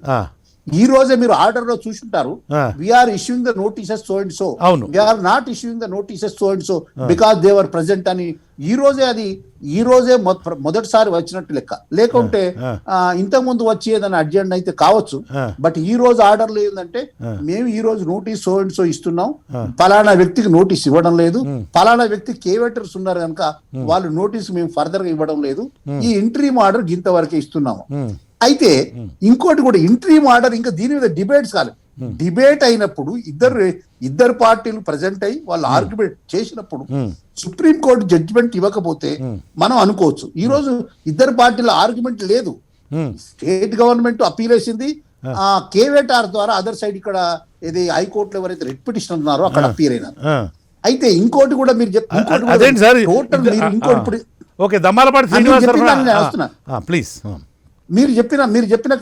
మీరు చెప్పిన క్వశ్చన్ నేను వస్తున్నా. కానీ ప్రాథమిక సాక్ష్యాధారాలు ఉన్నప్పుడు ఈ సుప్రీం కోర్టే కానీ హైకోర్టే కానీ ఇన్వెస్టిగేషన్ స్టాప్ చేస్తా అనేది మీరు ఒక విషయం చెప్పినారు. అయితే నార్మల్ గా నేను అనేది ఏంటంటే ప్రాథమిక సాక్ష్యాధారాలే కానీ ప్రాథమిక సాక్ష్యాధారాలు ఉన్నా లేకపోయినా నార్మల్ గా ఇన్వెస్టిగేషన్ అనేది సుప్రీం కోర్టే కానీ హైకోర్టు కానీ స్టే చేయదు. ఎందుకంటే let investigation may go on, but you cannot take a final decision in normal 80% కేసులో ఆర్డర్లు వస్తారు. అయితే ఇక్కడ ఉన్నటువంటి ప్రత్యేకమైనటువంటి కేసులో ఏముందంటే ఈ విషయంలో మిత్రులు మీరు గమనించాలి. ఇప్పుడు ఒక మీరు ఆంధ్రప్రదేశ్ హైకోర్టులో అక్కడ ప్రభుత్వానికి అక్కడ హైకోర్టులో జరుగుతున్నటువంటి కేసులు రాజకీయంగా ఒక వ్యతిరేకత ఓలుకోలు బాగా ఉన్నటువంటి పరిస్థితుల్లో పట్ల ఈ కేసు లోపల ఉన్నటువంటి అలిగేషన్స్ ఏదైతే ఉన్నాయో, ఏదైతే ఈ రోజు ఏదైతే రిట్ పిటిషన్ వేసిన హైకోర్టు లోపల ఈ గ్యాగ్ ఆర్డర్ తో పాటు మిగతా ఇన్వెస్టిగేషన్ స్టే చేసినటువంటి ఇందులో ఉన్నటువంటి అలిగేషన్స్ ఆల్రెడీ జగన్మోహన్ రెడ్డి గారు ఏదైతే కంప్లైంట్ వేసినారో ఆ కంప్లైంట్ లోపల ఈ విషయాలు పార్ట్ ఉన్నది. అయితే దాని విషయం లోపల ఈ సుప్రీంకోర్టు జడ్జి తెలుసు, అది supreme court judge chief justice seize చేసినాడు. దాని మీద ఏం చేస్తాడో ఇంకా ఎంక్వైరీ, అది ఇంకా దాని మీద ప్రాసెస్ ఏమవుతుందో వాళ్ళు తెలియదు, ఎవరో తెలియదు. కనుక having regard to the nature of the investigation, ఏదైతే కేసు ఏదైతే ఉన్నదో దాన్ని దృష్టిలో పెట్టుకొని ఈ రోజు ఏమన్నారంటే, మిగతా విషయంలో మేము నెక్స్ట్ జనవరిలో పోస్ట్ చేస్తున్నాం, జనవరిలో మేము ఈ కేసు వింటాం. ఇన్ ద మీన్ వైల్ ఈ గ్యాగ్ ఆర్డర్ ను స్టే చేస్తున్నాం. ఎందుకంటే గ్యాగ్ ఆర్డర్ కరెక్ట్ కాదు, లీగల్ ప్రిన్సిపల్స్ కింద కరెక్ట్ కాదనుకొని వాళ్ళు కరెక్ట్ గా ఆర్డర్ పాస్ చేస్తున్నారు. మిగతా అంటే మీ ఉద్దేశం ఇదేనా? నాకు కొంచెం అస్పష్టత ఉంది రామకృష్ణారెడ్డి గారు. జగన్మోహన్ రెడ్డి గారు ఆంధ్రప్రదేశ్ సుప్రీంకోర్టు జస్టిస్ అయినటువంటి ఎన్వి రమణ గారి మీద కంప్లైంట్ చేస్తూ చీఫ్ జస్టిస్ ఆఫ్ ఇండియాకు రాసినటువంటి లెటర్ కారణంగానే ఈ రోజున సుప్రీంకోర్టు గ్యాగ్ ఆర్డర్ని ఒక నిమిషం పూర్తి చేయలే నేను, గ్యాగ్ ఆర్డర్కు మాత్రమే పరిమితమై ఇన్వెస్టిగేషన్ని స్టాల్ చేయకుండా వదిలేసింది అని చెప్పదలుచుకున్నారా మీరు? అంతేనా? ఇప్పుడు మీ ఉద్దేశం ఏంటి? Supreme court judges might have taken this whatever the allegation set out in this complaint are also part of the Jaganmohan Reddy complaint. Jaganmohan Reddy complaint ఇచ్చిన జగన్మోహన్ రెడ్డి గారు కంప్లైంట్ లో అనేక విషయాలు, ఇన్ఫరెన్స్ ఏంటి, అనేక విషయాలు చెప్పండి, అనేక విషయాలు ప్రస్తావించినారు. అందులో బట ఈ విషయం కూడా ఉన్నది. వాళ్ళు కాగ్నిజెన్స్ తీసుకోవచ్చు, కానీ they have not expressed on the part of the order నేను అంటున్నాను. Or otherwise also because we're going to whether Andhra Pradesh high court stay ఇవ్వచ్చా ఇవ్వరాదా అనేటువంటి విషయం మేము నోటీస్ ఇచ్చి డిసైడ్ అవుతాం. వాళ్ళ జగన్మోహన్ రెడ్డి గారు ఇచ్చినటువంటి కంప్లైంట్నే కానీ సుప్రీంకోర్టు చీఫ్ జస్టిస్ డిసైడ్ చేస్తాడా లేదా ఈ విషయం డిసైడ్ చేయడానికి నార్మల్ నోటీస్ ఇచ్చి we wanted to hear the matter. వాళ్ళు అన్నారు ఇప్పుడు ఈ రోజు మనం డిసెంబర్ దగ్గరకు వచ్చిందండి, ఇప్పుడు సుప్రీంకోర్టు రెగ్యులర్ హియరింగ్ లేదు, విర్చువల్ హియరింగే ఉన్నది. కనుక వాళ్ళు ఫార్మల్ నోటీస్ ఇచ్చినారు. They posted in the January, first week of January ఏదో holiday, second week of December లోపల ఇప్పుడు ఏదో క్రిస్మస్ హాలిడేస్ ఉంటాయి. ఆ తర్వాత వాళ్ళు విని ఫైనల్ గా డిస్పోజ్ చేస్తా ఉన్నారు. Andhra Pradesh high court granting the stay of investigation whether is right or wrong, other legal or illegal, that they will decide in the month of January అని ఆ విధంగా ఆర్డర్స్ అవుతే మనకి ఎక్స్ప్రెస్ ఆ భావం కలుగుతుంది. కనుక మనం సుప్రీం కోర్టు ఆర్డర్ ను వాళ్ళు ఏదో తాడో పేడో తెలుసాలని అంటే అది నిరుపయోగమైనటువంటిది కదా అని నా భావన. నేను సత్యనారాయణ గారి భావంతో ఏకీభవిస్తూ ఆ సుప్రీంకోర్టు ఇచ్చినటువంటి ఆర్డర్ ఏదైతే partial lifting of operational part of the judgment ఉన్నది కదా, అది నిరుపయోగకరమైనటువంటిది. నిరుపయోగం అంటే వాళ్ళు ఏమన్నారంటే అట్లా బ్లాంకెట్ స్టే ఇచ్చి you should not publication in the newspaper, electronic media, ఈ ఆర్డర్ కరెక్ట్ లీగల్ సాంప్రదాయాల ప్రకారం లేదని వాళ్ళకి అనిపించింది. అది ఈ రోజు కాదు, ఎన్నడైనా స్టే చేసింది అనే ఉద్దేశంగా వాళ్ళు స్టే చేసినారు. రేపు కూడా వాళ్ళు ఫైనల్ డిస్పోజల్ లో సేఫ్ ఎంక్వైరీ గురించి సేఫ్ ఎంక్వైరీ అనే దాని గురించి వాళ్ళు వెకేట్ చేస్తారా ఉంచుతారా, అది ఆ రోజు కూడా ఈ ఆర్డర్ ఉంచరు. వాళ్ళు మిగతా పోర్షన్ ఆఫ్ ఆర్డర్ తో వాళ్ళు విభేదించకపోయినా ఈ ఆర్డర్ ఎన్నటికైనా వెకేట్ చేయవలసిందే అనే ఉద్దేశంతో వాళ్ళు ఈ రోజు స్టే చేసినారు ఆ పోర్షన్ ఆఫ్ ఆర్డర్. నార్మల్ ఏంటంటే ఇద్దరు పార్టీలు విన్న తర్వాతనే ఫైనల్ ఆర్డర్ పాస్ చేస్తారు. ఈ రోజే ఫస్ట్ హియరింగ్ లోపట్నే మొత్తం ఆర్డర్ మేము స్టే చేయడం, మొత్తం ఆర్డర్ డిసైడ్ చేయడం అనేది ఉండదు. వాళ్ళు నార్మల్ గా 2-3 weeks టైం ఇచ్చినారు. Both parties will appear, then they will discuss it. They say, investigation, it is not proper because basic fundamental గా మీరన్నట్టు ప్రాథమిక సాక్ష్యాధారాలు ఉన్నాయి, let investigation may go on అని ఆ రోజు చెప్పొచ్చు. అది ఇద్దరు అంటే ఇక్కడ ప్రాథమిక సాక్ష్యం ఒక్క నిమిషం రామకృష్ణారెడ్డి గారు, ప్రాథమిక సాక్ష్యాధారాలు ఉన్నాయి అని కేబినెట్ సబ్ కమిటీ చెప్పింది. దాని మీద లోతైన దర్యాప్తు జరపడం కోసం సిట్టును వేశాము అని చెప్తే దాని మీద అంటే ఇప్పుడు నేను అడిగిన క్వశ్చన్ ఏంటంటే ప్రాథమిక సాక్ష్యాధారాలు ఉన్నప్పుడు ఇన్వెస్టిగేషన్ జరగకుండా హైకోర్టు ఆఫ్ చేసింది. సుప్రీంకోర్టు కూడా ఈ రోజు తన ఆర్డర్ ద్వారా హైకోర్టు ఆర్డర్ని పరోక్షంగా అపోర్ట్ చేసింది. Is it fair? This is my question. Krishnamohan గారు హైకోర్టు కూడా ఆ రోజు హడావుడిగా మీరు ఇంతకుముందు మిత్రుడు చెప్పినట్టు అది మొదలు ఒక జడ్జి దగ్గరకు వచ్చింది. ఆ జడ్జి గారు ఈ మ్యాటర్ నేను విన్నా, మీ ఇంకో జడ్జి అంటే అది ఈవినింగ్ అయింది. ఈవినింగ్ ఎవరు చీఫ్ జస్టిస్ సింగిల్ గా వినొచ్చు, డివిజన్ బెంచ్ వినొచ్చు. ఆ రోజు ఆ చీఫ్ జస్టిస్ గారు ఆ రోజు ఇంటరీమ్ ఆర్డరే పాస్ చేసినాడు. బోత్ ద పార్టీస్ వినలేదు. ఆ ఇంటరీమ్ ఆర్డర్ ఈ రోజు ఆంధ్రప్రదేశ్ హైకోర్టు సుప్రీంకోర్టు పోయింది. ఇక్కడ ఇంటరీమ్ ఆర్డర్ మీద మీరు వినండి దయచేసి. ఇంటరీమ్ ఆర్డర్ ను వెకేట్ చేయడానికి కౌంటర్ వేసి ఇక్కడ ఆర్గ్యుమెంట్ చేసేది ఉంటే మీరు అన్నట్టు కేబినెట్ సబ్ కమిటీ లేకుండా కానీ ఇంకేదైనా కానీ ఇటువంటి ఉన్నా కానీ హైకోర్టు ఆ ఇంటరీమ్ ఆర్డర్ ను వెకేట్ చేయకపోవడం అంటే మనం దాని గురించి డిబేట్ చేయవలసి వస్తుంది. దాన్ని హైకోర్టులో పాస్ చేసిన ఇంటరీమ్ ఆర్డర్ ను దాన్ని డిబేట్ జరగలేదు.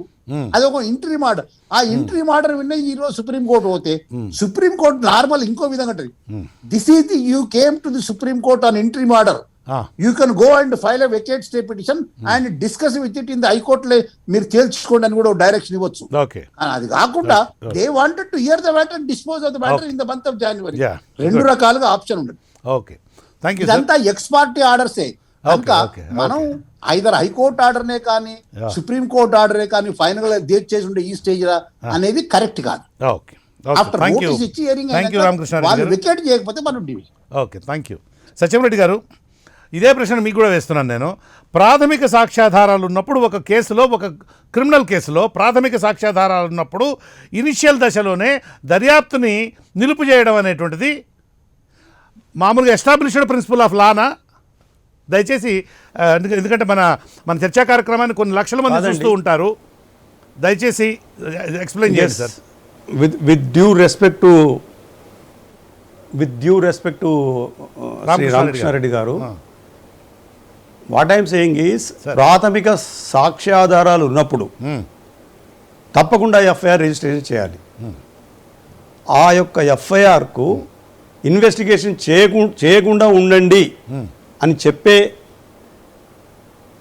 అధికారం కూడా కోర్టుకు లేదని నా భావన. అలాగుంటే హైకోర్టుకు అలాంటి పవర్ ఉంటే more than half the it would be subject to the satisfaction of the High Court only, not to the police authorities. Ante. There is no investigation at all. Investigation అనే ప్రక్రియ పూర్తిగా ప్రభుత్వపరమైనది. ప్రభుత్వం కూడా కాదు, పోలీస్ పరంగా investigation జరగాలి, high court పరంగా జరగదు. అవును, వాళ్ళు ఏమడిగినారు, ఒకవేళ ఏదైనా జరిగితే హైకోర్టు జడ్జి గారు మానిటర్ చేయాలి. ఇదంతా ఎందుకంటే పెద్ద క్రైమా వాళ్ళు చేసింది. They have not committed a very big crime. It is even if it is a crime, it is a nominal crime. Every day it is happening everywhere in the country, in the state. దానికి ఇంత గొప్పగా మన arguments అవసరం లేదు, కోర్టులో అంతగా వినాల్సిన అవసరం లేదు. సింపుల్గా దే కూడా rejected, you come after the registration of the FIR అని చెప్తుంటే అయిపోయేది. ఎఫ్ఐఆర్ రిజిస్ట్రేషన్ అయితే ప్రొవిజన్ ఆఫ్ లా మారిపోతుంది. సెక్షన్ 482 మొదటి దశలో హైకోర్టులోనే ఇలా చెప్పుంటే సరిపోయి ఉండేది. హైకోర్టులోనే 482 సెక్షన్ కింద వాళ్ళు ఒకవేళ బుక్ చేసిన ఎఫ్ఐఆర్ని వాళ్ళు క్వాష్ చేయించుకోవచ్చు, లేక ఇన్వెస్టిగేషన్ ప్రొసీడ్ అయితే మీరు యాంటిసిపేటరీ బెయిల్ తీసుకోవచ్చు. ఆ రెండు పాసిబిలిటీస్ ఉన్నాయి. అది ఏది కాకుండా మొదట్లోనే అడ్డుకట్ట వేసే ప్రయత్నం చేసినారు, సక్సీడెడ్. మళ్ళీ దట్ ఈస్ నాట్ కరెక్ట్ అని నా ఉద్దేశం. ఓకే, శ్రీనివాస్ గారు చాలా బ్రహ్మాండంగా చెప్పారు. ఆయన యొక్క కెరియర్లో ఇలాంటి ఇన్సిడెంట్ కానీ ఇలాంటి కేసు కానీ ఆయన దృష్టికి రాలేదు. నాది లిమిటెడ్ నాలెడ్జ్లో కూడా ఇలాంటివి జరగలేదు. మామూలుగా మేము కోర్టుకు పోతే మా ఫైల్ తీసి అవతల పరిస్తారు. మేము మమ్మల్ని ఆర్గ్యుమెంట్ కూడా చేయనియరు. రామకృష్ణారెడ్డి గారే as advocate general must have opposed 101 cases like this. 101 cases like this in Telangana High Court, he must have opposed. And today to say that yes, High Court has the power. High Court has extraordinary power. It can do anything, it can undo anything. But there are limitations. There are limitations. There are stages where the High Court can interfere. High Court vichar assuming that the police or the Andhra Pradesh government has acted very arbitrarily. What the High Court has done? It has also acted in a very arbitrary manner. Correct. Then what is the difference between the government and the court, High Court? There is no difference. ఆయన ఆ తప్పు చేశాడు, నువ్వు ఈ తప్పు చేశావు. నేను ఇంకొకటి యాడ్ చేస్తాను సత్యంరెడ్డి గారు, ఒక నిమిషం. సత్యంరెడ్డి గారు నేను ఇంకోటి కూడా యాడ్ చేస్తాను. ఆంధ్రప్రదేశ్ హైకోర్టు చేసినటువంటి దాన్నే హైకోర్టు కూడా చేసింది, ఆర్బిటరీగా చేసింది. రెండింటికి తేడా ఏం లేదన్నారు కదా. ఇప్పుడు సుప్రీంకోర్టు ఆ విషయం మీద కామెంట్ చేయకుండా కేవలం lifting of partial lifting of high court ఆర్డర్ని దీనికే పరిమితం చేయడం, గ్యాగ్ ఆర్డర్కే పరిమితం చేయడం ద్వారా సుప్రీంకోర్టు కూడా అదే పని చేసినట్లయింది. What do you say sir? Sir ఒక చిన్న విషయము, there is a gag order here. The information has already leaked to everybody and there is no further investigation. What information would come out again? There is no further information at all. So there is no meaning in passing that gag order. నా ఉద్దేశం అది కాదు sir. నా ఉద్దేశం ఏంటంటే ఇప్పుడు Andhra Pradesh high court వాళ్ళని investigate చేయనివ్వకుండా high court అనేటువంటిది తొలి దశలోనే పోలీసులు ఏం చెప్తున్నారు, ప్రాథమిక సాక్ష్యాధారాలు ఉన్నాయి అని. క్యాబినెట్ సబ్ కమిటీ ఏం చెప్పింది, ప్రాథమిక సాక్ష్యాధారాలు ఉన్నాయి, దీని మీద ఇన్వెస్టిగేషన్ జరగాలి అని అంటూ ఒక సిట్ని ఒక దర్యాప్తు బృందాన్ని ఏర్పాటు చేయడం జరిగింది. దర్యాప్తు బృందం దర్యాప్తు చేపట్టిందో లేదో ఇమ్మీడియట్గా ఇంటర్వ్యూన్ అయ్యి ప్రాథమిక సాక్ష్యాధారాలు ఉన్నప్పటికీ కూడా దాన్ని స్టాల్ చేసింది. ఇంతవరకు బాగానే ఉంది, ఓకే, ఇప్పటిదాకా జరిగింది. ఈ రోజున సుప్రీంకోర్టు కూడా ఇన్వెస్టిగేషన్ కానివ్వండి అని చెప్పకుండా, మీ మాటల్లో చెప్పాలంటే పాము విరక్కుండా కర్ర విరక్కుండా దానికి గ్యాగ్ ఆర్డర్కి మాత్రమే పరిమితమై పార్షియల్గా మాత్రమే ఆర్డర్ పాస్ చేసింది. ఇది నేను అంటోంది. సుప్రీంకోర్టు కూడా అలాగే చేసింది. హైకోర్టు ఏదైతే చేసిందో సుప్రీంకోర్టు కూడా అదే చేసింది. That's what I mean. Please respond. Absolutely మీరు అన్నది కరెక్ట్ సార్, దాంట్లో ఏమాత్రం అనుమానం లేదు. Supreme court also has not, as I said, it has not lived up to the expectations. I repeat see it should be firm అన్నది నా view అండి. ఏది చెప్తుందో కరెక్ట్. ఇప్పుడు రామకృష్ణారెడ్డి గారు అన్నారు అందరు పార్టీస్ని వినలేదని. ఇంకెవరిని వినాలండి? అక్కడ నుంచి రోహతగి గారు వచ్చారు, senior advocate, former attorney general, and Shyam Divan has come, another respected senior advocate from the supreme court. వీళ్ళందరూ వచ్చి ఆంధ్రప్రదేశ్ హైకోర్టులో 2-3 రోజులు, రాజీవ్ ధావన్ ఒక రోజు ఫుల్ డే ఆర్గ్యుమెంట్స్ చేశారు. ఇక్కడ no that is in the Supreme Court. Okay. In High Court also, both of the senior advocates came from the for respondents. ఇక్కడ నుంచి కూడా 2-3 senior advocates including advocate general of appeared. ఇంకా ఎవరు ఉన్నారండి దీంట్లో? ఇంకా అందరినీ వినాల్సింది. మొత్తం విన్నట్టే లెక్క. విన్న తర్వాతనే ఆర్డర్ పాస్ చేశారు. సుప్రీంకోర్టులో కూడా అందరినీ విన్నారు. కేవియట్ వేస్తే విన్నట్టే లెక్క. వాళ్ళ అపీర్ కూడా అయినారు. ఇంకా ఫర్దర్గా వినాల్సింది ఏముంటుంది? Only legal principle they have to decide. If they are satisfied with the legal principle that there can be a stay even before the investigation begins, they should have said so. All right, we are staying this order or we are not staying this order, let the matter be decided by the High Court only. Go to the High Court, file a vacate petition అని చెప్పాల్సింది రామకృష్ణారెడ్డి గారు చెప్పినట్లు. అది చెప్పకుండా case మాత్రం మేము వింటాము, మీరు ప్రొసీడ్ కాకండి ఫర్దర్గా. ఏముందండి దీంట్లో? సుప్రీంకోర్టు ఇలాగా చెప్పేది? సుప్రీంకోర్టు ఖచ్చితంగా చెప్పాల్సింది ఇది కరెక్ట్, ఇది కరెక్ట్ కాదు. ఇది కరెక్ట్ కాకుంటే మీరు డైరెక్ట్గా స్టే ఇవ్వండి. కాదు మీరు ఏమీ చెప్పదలుచుకోలేదనుకోండి, ఇది ఇంట్రీమ్ ఆర్డర్ మాత్రమే, మీరు హైకోర్టుకే వెళ్ళి వెకేట్ పిటిషన్ వేసుకోండి, అక్కడే ఫైనల్ ఆర్డర్స్ తీసుకొని మా దగ్గరికి రండి అని చెప్పాలి. అది జరగకుండా అదే సార్ మన దేశంలో మన న్యాయ వ్యవస్థ అంటే అంతే. సుప్రీంకోర్టు అంటే వాళ్ళ ఇష్టం. What ever they want they can do. We can only shout at each other here.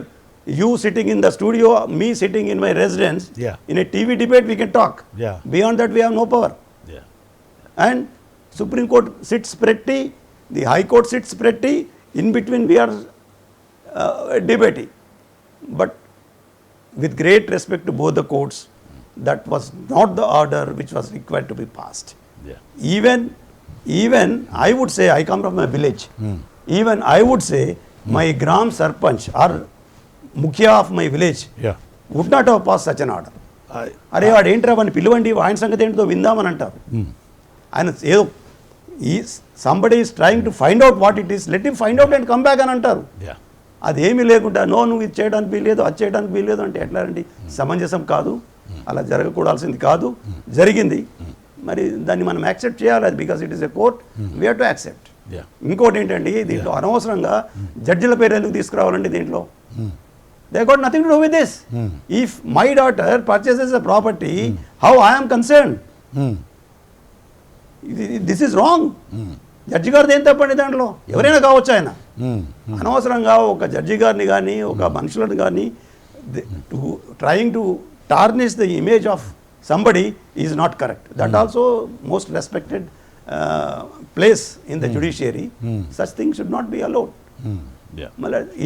ఇది అండి నా యొక్క వ్యూ. తిప్పి చేసినా కానీ మేము 15 రోజులు ఆర్గ్యుమెంట్ చేసినా, 15 రోజులు మేము ఆర్గ్యుమెంట్ చేసిన కేసులో శ్రీనివాస్ గారు చెప్పినట్లు టూకీగా చెప్తే 10 నిమిషాల్లో అయిపోతుంది. అవునవును.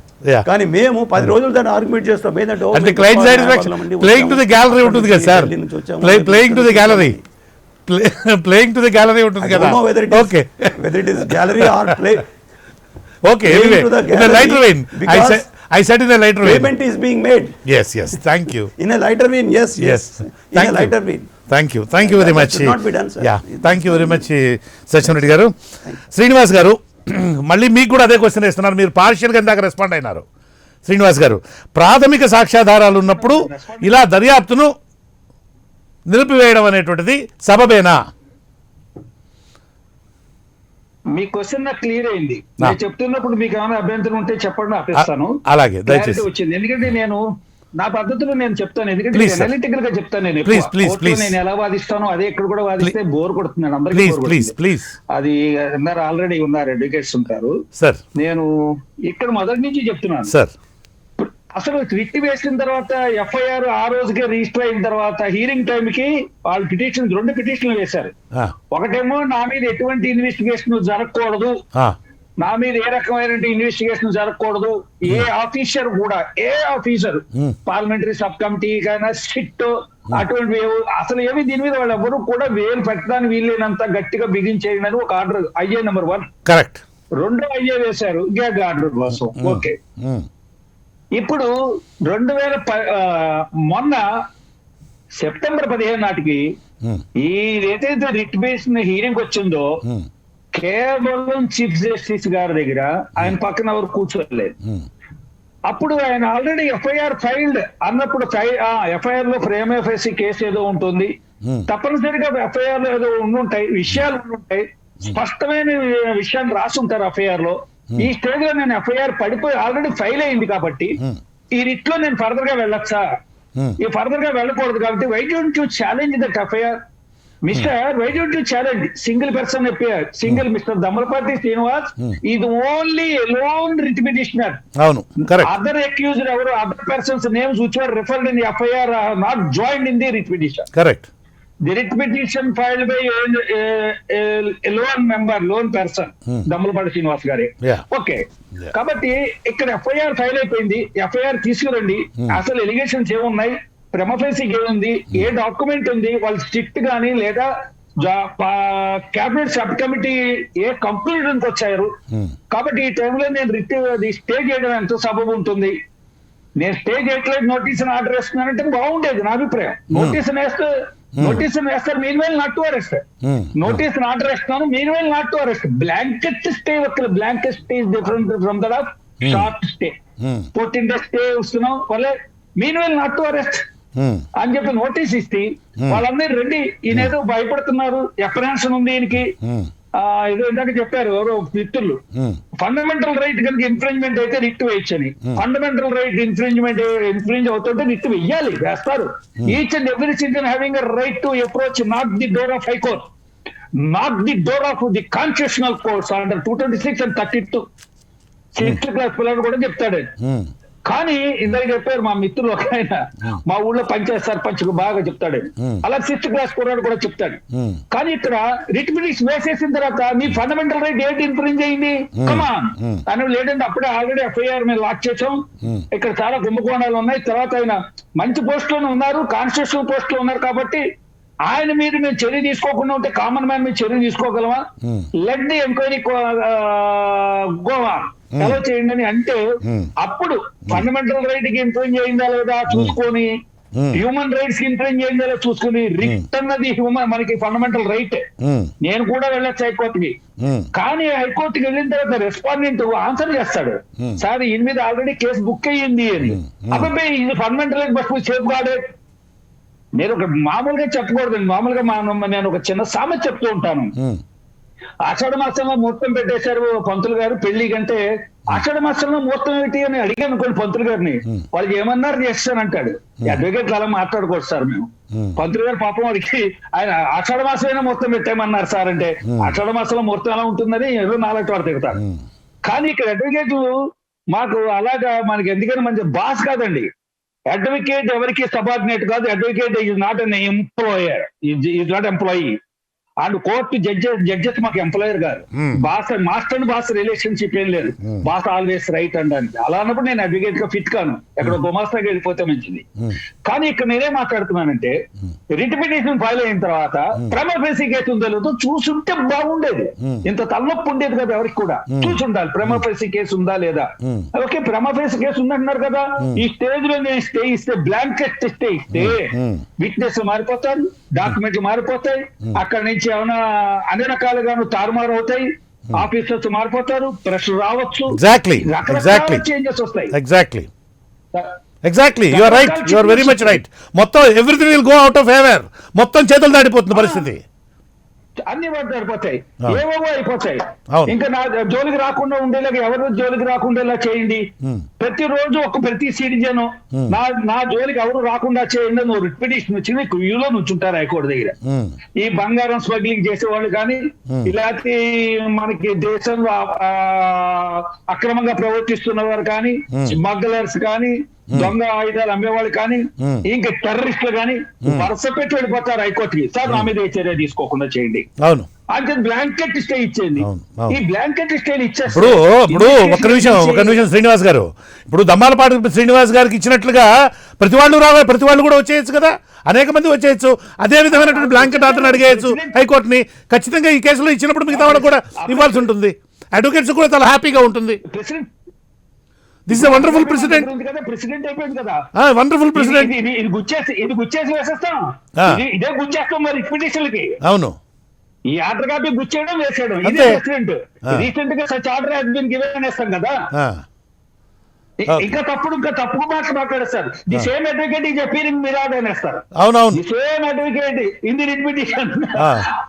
Argument is also same, argument is also same with the changes of argument is also same. కాబట్టి it is not good for health. నా బాధ అంతా ఏమిటంటే దీని వల్ల నాకు వచ్చిన ఆశ్రయం పోలేదు, నాకు ఆశ వచ్చేది లేదు, నేను ఇలాగే ఉంటాను సామాన్యుడిలాగా. ఈ సామాన్యంగానే ఉంటాను, కానీ ఫ్లేవర్ ఏదైతే ఉందో మనకి హోలీ టెంపుల్, జ్యుడిషియరీ అనేది ఒక దేవాలయం లాగా హోలీ టెంపుల్ అనుకుంటున్నాం. కాబట్టి దాని యొక్క పవిత్రతను కాపాడాలనే మీకైనా నాకైనా అందరికైనా ఆ బాధ. కాబట్టి రిట్ పిటిషన్ లో ఇందాక రామకృష్ణ రెడ్డి గారు చెప్పారు, ఫండమెంటల్ రైట్ ఇన్ఫ్లుయెన్స్ అయితే వచ్చేయచ్చు. ఫండమెంటల్ రైట్ ఇన్ఫ్లుయెన్స్ అయితే వచ్చేసేవు, కానీ ఫండమెంటల్ రైట్ ఇన్ఫ్లుయెన్స్ అయితే ఎఫ్ఐఆర్ ఉంది అక్కడ. ఎఫ్ఐఆర్ ఉండగా నేను ఫండమెంటల్ రైట్ ఇన్ఫ్లుయెన్స్ చేయకుండా చేస్తానన్న దాన్ని సుప్రీంకోర్టు తీర్పుల్లో ఎక్కడ ఇంతవరకు రిపోర్ట్ అవ్వలేదు. ఇన్ స్పైట్ ఆఫ్ ఎఫ్ఐఆర్ ని ఒకచోట ఉంది. ఈ ఎఫ్ఐఆర్ ని క్వశ్చన్ చేసి స్క్వాష్ వెళ్ళు, స్క్వాష్ వెళ్ళిన తర్వాత ఈ స్టేజ్ లో నేను స్క్వాష్ చేయను, ఇన్వెస్టిగేషన్ త్వరగా పూర్తి చేసి ఛార్జ్ షీట్ వేసామంటాను. ఛార్జ్ షీట్ వేసిన తర్వాత రా నా దగ్గరికి అంటారు. It's what actually going on in court. Actually going on. FIR stage లో స్క్వాష్ వెళ్తే ఇవ్వట్లేదు మాకు. ఇది స్క్వాష్ కన్నా మించింది ఉంది నీ జీవితంలో. ఇప్పుడు నేనే ఉన్నాను, బాసాల శ్రీనివాస్ గారు జీవితంలో అరెస్ట్ చేయకుండా ఆర్డర్ ఇచ్చినట్టుగా ఉంది. బాగుంది, బ్రహ్మాండంగా గొడవ లేదు. నాకు నేను ఎన్ని అక్రమాలు చేసినా సరే నన్ను ఎవరు ముట్టుకొని ఇన్వెస్టిగేట్ చేయరు. ఈ ఆర్డర్ అడ్డు పెట్టుకుని ఎవరికి మనంతా విశ్లేషకులు మాట్లాడుతాం, విజయ్తో మాట్లాడుతాం. సుప్రీంకోర్టు కొంచెం పెద్ద కోర్టు కాబట్టి ఇక్కడ ఆల్రెడీ ఇందాక మా మిత్రులు చెప్పారు, నాకన్నా ముందు మాట్లాడిన మిత్రులు రెడ్డి గారు, ఆల్రెడీ అందరూ అయిపోయారు, క్యాబినెట్లు వేసుకున్నారు, అందరూ వచ్చారు, ఫుల్ ఎవ్రీబడి ఇది రిప్రజెంటేటివ్. అయినా కానీ క్వశ్చన్ ఆఫ్ లా మీద వినడం ఏమిటండి, ఫ్యాక్ట్స్ ఏంటి, ఇదేమన్నా కన్విక్షన్ వచ్చేసిన అప్పీల్ మీద అందరూ అప్పీల్ అవ్వాలి, అందరూ అప్రోచ్ చేయాలనడానికి ఒరిజినల్ కేసు మీద. ఇట్ ఈస్ ఎస్ఎల్పిని ఫస్ట్ హీరింగ్ లో డిసైడ్ చేసేయచ్చు. SLP is after all question of law. What is the question of law? In a writ petition, court can pass such order. అదే అడిగారు SLP లో.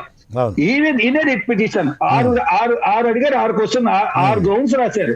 How the writ petition is bad అని 6 పాయింట్లు రాశారు. నేనైతే 4 పాయింట్లు ఎక్స్ట్రా రాశాను. రాజీవ్ ధావన్ అదే పాయింట్ అవుట్ చేశారు సుప్రీంకోర్టులో ఈరోజు. రాజీవ్ ధావన్ అదే పాయింట్అవుట్ చేశారు సుప్రీంకోర్టులో. Anyway we are moving to the another last aspect of the discussion. Ramakrishna Reddy గారు చెప్పండి. కోర్టుకి ఇప్పుడు ఈ కేసులో దమ్మాలపాటి శ్రీనివాస్ గారు ఒక్కరే వెళ్ళారు, కానీ ఆ ప్రొటెక్షన్ ఆర్డర్ మాత్రం చాలా మందికి కూడా వచ్చేసింది, అనేక మందికి ఇతరులకు కూడా. ఇదేమిటి సార్, కోర్టుకు వెళ్ళకపోయినా లాయర్ను పెట్టుకోకపోయినా, లాయర్ను వినకపోయినా, అఫిడవిట్లు ఏవో సంబంధించినటువంటి డాక్యుమెంట్ సబ్మిట్ చేయకపోయినా ఏడ్చేదాని మొగుడు వస్తే నా మొగుడు వస్తాడని ఏంది ఇది? ఇప్పుడు ఒక రిట్ పిటిషన్ వేసినప్పుడు అక్కడ అడ్వకేట్ జనరల్ అపీర్ అయ్యి మేము ఎఫ్ఐఆర్ రిజిస్టర్ చేసినాం, ఎఫ్ఐఆర్ కాపీ ఆయనకు జడ్జి గారికి ముందు పెట్టుండొచ్చు. అయితే ఈయన పబ్లిక్ లా రెమిడీ అంట, ఆర్టికల్ 226 పబ్లిక్ లా రెమిడీ అంటారు. ఒకవేళ కోర్టుకు వచ్చినా రాకపోయినా గానీ ఈ ఒకరికి ఒక ఆర్డర్ మనం ఎక్స్టెండ్ చేస్తున్నప్పుడు కోర్టుకు డిస్క్రిషన్ పవర్ మిగతా వాళ్ళకు కూడా ఎక్స్టెండ్ చేయొచ్చు. ఉదాహరణకు చెప్తాను, నాకు 50% ఒక స్టూడెంట్ కోర్టుకు పోతాడు, నాకు 50% రిక్వైర్డ్ 50% ఉన్నా నాకు అడ్మిషన్ ఇవ్వడం లేదు, ఇది రూల్స్ ప్రకారంగా నాకు ఇవ్వాలంటే కోర్టు ఏం చేస్తుందంటే ఆ స్టూడెంట్ కు తనకు 50% ఉంటే తనకు అడ్మిషన్ ఇవ్వాలి, సిమిలర్ 50% ఎంతమంది స్టూడెంట్స్ వాళ్ళకు కూడా అడ్మిషన్ ఇవ్వచ్చు అని చెప్తారు. అంటే ఇది పబ్లిక్ లా రెమెడీ. ఇప్పుడు ఎంప్లాయీస్ పోతారు, నాకు పలానా అంటే ఈ పబ్లిక్ లా రెమెడీ అనేటువంటిది ఈ కేసులో అప్లై అయ్యే అవకాశం ఉందా? బికాజ్ 226 కదా, రిట్ పిటిషన్ వేసింది 226 కదా. పబ్లిక్ లా రెమెడీ లోపల ఇప్పుడు ఆ పిటిషన్ వేసింది పబ్లిక్ లా రెమెడీ కింద వేసినారు. ఆ రిట్ పిటిషన్ అంటేనే పబ్లిక్ లా రెమెడీ, 226 అంటేనే పబ్లిక్ లా రెమెడీ. ఇప్పుడు ఏదో సిపిసి లోపల ఏదో సూట్ వేసిన దానిలో కూడా అది పబ్లిక్ లా రెమెడీ అన్నారు. ఆర్టికల్ 226 కిందనే కానీ 32 కిందనే కానీ 136 కిందనే కానీ ఏదన్నా కేసులు అప్పీల్ వేసినప్పుడు supreme court or high court can exercise their jurisdiction in the facts of the case. They can grant anybody, those who are not parties కాకున్నా కానీ వాళ్ళు రిలీఫ్ ఇవ్వచ్చు, ఇంటరీమ్ రిలీఫ్ ఇవ్వచ్చు. ఎందుకంటే similar facts. Okay, I will get back to you sir. Satyam Reddy గారు, we are coming to the closure. Satyamreddy గారు, my question is the same one, sir. Yes, sir. Yes. My question is the same. Should I answer? Yes, sir, please. Should I answer, sir? Straight away. Please, sir. Court ఉద్దేశము మిగతా వాళ్ళకు కూడా stay చేయడంలో, వాళ్ళు కోర్టుకు రాకున్నా కానీ వాళ్ళకు కూడా ఆర్డర్ ఇవ్వడంలో దాంట్లో ఒక రీజన్ ఉంది దానికి. అదేంటంటే సపోజింగ్ ఓన్లీ దమ్మాలపాటి శ్రీనివాస్నే స్టే చేశాడు అనుకోండి, మిగతా అక్యూజ్డ్ ఉన్నారు కదా, మరి వాళ్ళకి ఇన్వెస్టిగేషన్ జరుగుతుంది కదా. వాళ్ళ ఇన్వెస్టిగేషన్ జరిగి అది పబ్లిక్ డొమైన్లో వచ్చినప్పుడు ఒకదానికి ఒకటి కనెక్ట్ అయి ఉంటాయి కాబట్టి అవి కూడా రావద్దు బయటికి. That is the intention. Intention అంటే వాళ్ళు రావాలండి కోర్టుకి, వాళ్ళు కోర్టుకు వచ్చి ఆ మేరకు అప్పీల్ చేసుకోవాలి. అలా ఏం కాకుండా వాళ్ళు అవసరం లేదు sir. No I appreciate the honourable high court of Andhra Pradesh more than honourable supreme court. Because వాళ్ళు ఏదైతే ఆర్డర్ ఇచ్చాడో ఫర్మ్గా ఇచ్చారు. ఎందుకంటే వాళ్ళు ఇచ్చిన దాంతో చిన్న example sir, supposing only to the petitioner that relief is given, right? There are 5-6 other accused also, okay, against whom the FIR registered. Okay. వాళ్ళ దాంట్లో ఇన్వెస్టిగేషన్ జరుగుతుంది. Investigation also can be reported to the press, and that will come into the press, and those people might say yes, XYZ is also involved in this. So that would again cause tremendous difficulties for the writ petitioner. బాగుంది కదా sir. To avoid that, the High Court was right in giving a firm order. As far as maybe the order was not right. As far as giving a firm order, I also endorse your view. As far as giving a firm order, I endorse. High Court is right. High Court is right. కానీ ఇదేమిటి sir ఇలాగ ఇవ్వడం అనేటువంటిది అందరికీ ఇవ్వాలి కదా అది. Exactly ప్రతి కేసులో కాదండి, లక్షల కోట్ల ఒక దాంట్లో కూడా ఇవ్వరు. అంటే ఆ లక్షల కోట్లలో ఉండే ప్రత్యేకత ఏమిటో కేసుల్లో కూడా ఒకరికి కూడా గారు, ఆ లక్షల కోట్లలో ఉండే కేసుల్లో ప్రత్యేకత ఏమిటండి? వాళ్ళు వచ్చారు కోర్టుకి, ప్రత్యేకత కోర్టు వారికి తెలుసండి, మనం ఎట్లా చెప్పగలము? మన దృష్టిలో గొప్ప గొప్ప న్యాయవాదులు వచ్చారు సుప్రీంకోర్టు నుంచి, అదే ప్రత్యేకత. A case assumes importance by the lawyers who represent that case. అవునవును, బాగా అర్థమైంది sir. Sometimes by the case itself. అవునవును. In the present case, a big lawyers had come, so the case has become big, and the order was passed. అంతే, అంతకంటే ఎక్కువ ఏం లేదండి. అదే ఏదో మామూలు నాలాంటి వాళ్ళు మీలాంటి వాళ్ళు పోయి ఉంటే ఆర్డర్ వస్తుందా? రాదు. ఆ అడ్వకేట్ సుప్రీంకోర్టు నుంచి వస్తారా? రారు. అవును. ఇంత గొప్పగా ఆర్గ్యుమెంట్స్ జరగవు, ఇంత బ్రహ్మాండమైన ఆర్డర్స్ కూడా పాస్ కావు. 2 లైన్ల ఆర్డర్స్ తో డిస్మిస్ చేస్తారు శ్రీనివాస్ గారు అన్నట్లు, or some order will be disposed of. అంతేనండి, that is the only reason. But correct, high court was right in extending the benefit to all the accused okay అని నా ఉద్దేశం, అది నా ఉద్దేశం అండి. Thank you. శ్రీనివాస్ గారు, you have only 1 minute to respond to the same question because we're closing. Thank you. Please. Close చేసేది ఇంకేముంది సార్? No, no.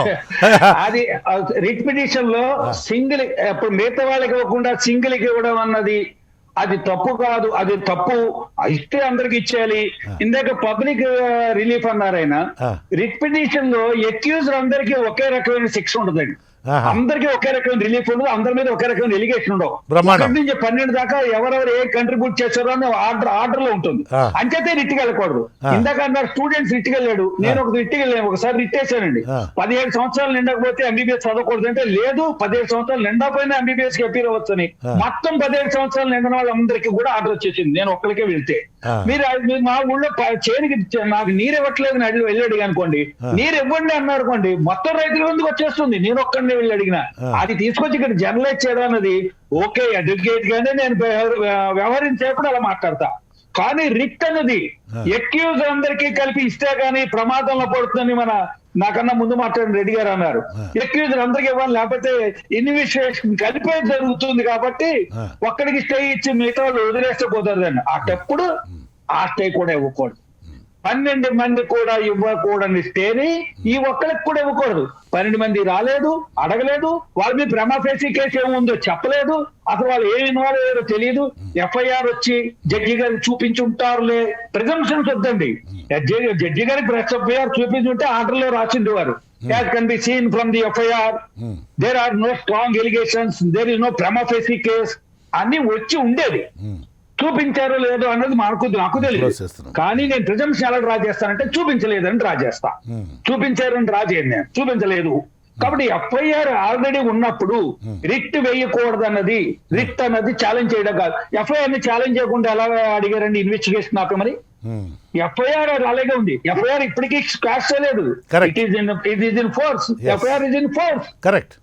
ఎఫ్ఐఆర్ కానీ ఇన్వెస్టిగేషన్ ఆపేయమన్నాం అన్నది ఇది ఎందుకో నాకు నచ్చలేదు. నేను ఏ కోర్టుని తప్పు పట్టట్లేదు అన్నది నేను ఆ భావం చెప్పనండి. కోర్టు మీద మనకు మంచి గౌరవం ఉంది, దేవాలయం మీద మంచి గౌరవం ఉంది. హారతి ఇవ్వట్లేదు అని అడుగుతాను, నైవేద్యం పెట్టట్లేదు అని అడుగుతాను, పూజారి గారు టైంకి రావట్లేదు అని అడుగుతాను, నిద్రపోతున్నాడు అని అడుగుతాను. దేవాలయం మంచిది, దేవాలయంలో పూజలు సరిగ్గా చేయట్లేదు, దేవాలయాన్ని కాపాడుకునే ఆలోచనతోటే ఆవేదన. దేవాలయాన్ని కాపాడాలి. శ్రీనివాస్ గారు కాబట్టి చెప్పండి.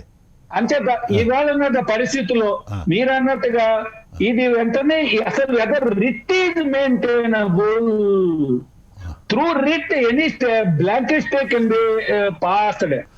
How far? 2 మాసాలు అయిపోయింది. ఇక రికార్డులు తారుమారు, ఎవరి మీద ఎవరు వచ్చారో ఏమంటారు. ఏమంటే ఒక విషయం చెప్తున్నాను, జడ్జి గారు పిల్లలు కొనుక్కున్నారు కాబట్టి దీనికి ఎక్కువ సెన్సేషన్ వచ్చింది. లేకపోతే ఎవరు సెన్సేషన్ రారు.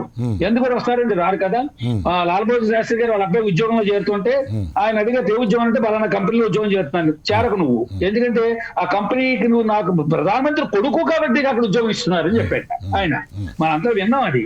కాబట్టి అంత ఆఫీస్ అంత హోలీగా ఉంచుకోవాలి. కాబట్టి వాళ్ళ గురించి కూడా చెప్తున్నాను నేను. గ్యాగ్ ఆర్డర్ లిఫ్ట్ చేయడం వల్ల ప్రయోజనం లేదు, ఆల్రెడీ అందరికీ తెలిసిపోయింది. ఈ ఎదరికి ప్రొసీడింగ్స్ ఇన్వెస్టిగేషన్ ఎదరిలాగా చేస్తుంటే బాగుండే. Okay, thank you very much Srinivas గారు. సత్యంరెడ్డి గారు thank you very much. Ramakrishna Reddy గారు thank you very much for participating in the discussion. ఇదండి ఈరోజు స్ట్రైట్ టాక్ చర్చా కార్యక్రమం. చూస్తూనే ఉండండి ప్రైమ్ 9. Thank you.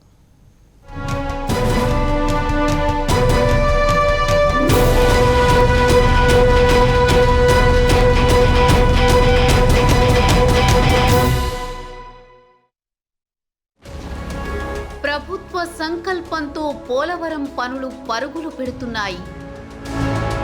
ప్రతిపక్షం విమర్శలు కట్టుకదలని తేలిపోయాయి. కోట్లాది ప్రజల ఆశ తీర్చడానికి మహాయజ్ఞం జరుగుతోంది. రేపటి వెలుగుల కోసం వేలాది మంది స్వేదం చిందుతోంది. నీటిని నిలిపేందుకు కొండలు బద్దలవుతున్నాయి.